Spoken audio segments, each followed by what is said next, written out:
I recognized a few years ago what was happening in our country, and I realized that the politicians in Washington just do not represent the values of the American people. And being a small business owner, I recognized what was happening to our economy and how out of touch the people in Washington were, especially my opponent, Debbie Wasserman Schultz. And I know that I can go to Washington and, as a business owner, bring that real-world experience and represent the values that matter the most to the American people. Well, the first thing we have to do is not spend more money than we take in. And that's what's continuing to contribute to our national debt. For the last 4 years, we have national debts ranging over $1 trillion each year. So we have to get our spending under control, just like you and I would do in business and in our personal lives. Well, many of the programs need to be cut. I think the first thing we need to do is rein in a lot of the programs that are duplicated, for instance, and then perhaps move our budget back to the 08-09 years.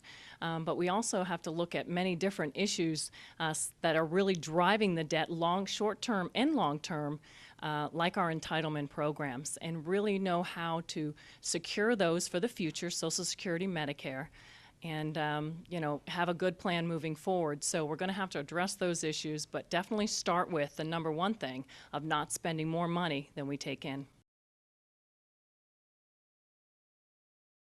Yes, as you were mentioning, we are going to lose the Bush tax cuts, as we call them, and many of them will expire at the end of this year, but they will affect all income levels, not just businesses, but personally. So we can't allow that to happen, and we need Congress to react now, and we need our president to act now. We don't want to wait till the end of the year because there's so much uncertainty in business to want to put money back into the economy and create jobs.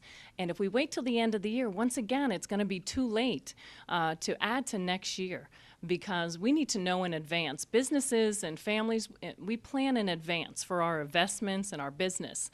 So hopefully they can do something this summer so we have at least 6 months to the end of the year to prepare, and hopefully families can start saving and investing and businesses can start creating jobs. Oh, absolutely. As we all know, I believe, we don't have a tax problem, we have a spending problem. And I think we need to keep taxes as low as possible. It has always proven in history. When taxes are low, the economy grows stronger, and it actually drives more revenue to the government. I know that's a big issue for many of the people in the community. I've listened to both the residents of Pembroke Pines and Southwest Ranches, and some of them are opposed to it, some are for it. But if we are going to do anything about illegal immigration and how to handle these people, we're going to need a facility. So we can't have it both ways. We can't want to bring jobs back to the American people and then not want to support how to deport some of these immigrants that are here illegally that are taking American jobs. So right now, from what I am told, the prison is going to go ahead and be completed. Basically, it's just a small process right now. So I think it's important that we do have these facilities so we can handle the illegal immigrants properly and let the jobs start to open up to the American people that are here and everyone who's here legally. I don't think that's the biggest issue, is saving money for the taxpayers. I think the biggest issue is making sure we have a facility that handles illegal immigration and we're able to process them properly. What some of the local residents were concerned about is sharing the fire and police with the prison from the local cities. So Pembroke Pines did have that contract. They have now lost it to the city of Davie, who will take over the police and fire rescue for the facility out there. I think the only thing holding up right now is a decision of where the facility will obtain their water and sewer from. I think Marco Rubio's, what he is proposing and the other congressmen that you mentioned, they're still outlining a lot of the details in regards to that. And these are for children that were brought here, not born here, but brought here at a very young age. And they're proposing some type of visa to allow them to continue their education or possibly through military. So until they can outline the details, I really don't want to say that I'm for or against something. What I am proud of is anybody who's willing to address that tough and difficult difficult issue, dealing with the illegal immigration.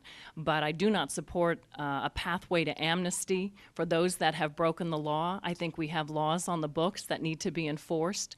But there are certain instances with these children that were brought here, not of their own free will.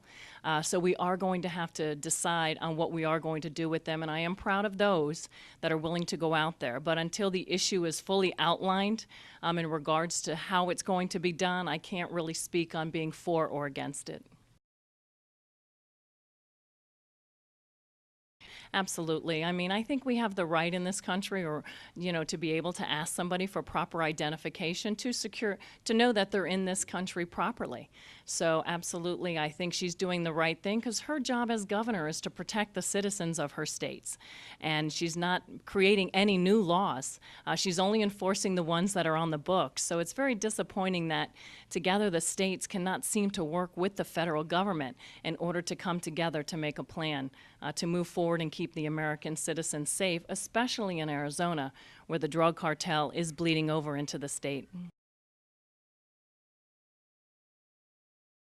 I just want to let the people know of South Florida that in 2012, they're going to have a real choice, a choice between a career politician who's been doing this her entire life, or someone like myself who's been in the private sector, creating a business, raising a family, and who is in touch with the people of South Florida. And I will do a great job representing them, because I am invested in this community with my family for over 40 years. So I hope you can support Karen Harrington for Congress, District 23.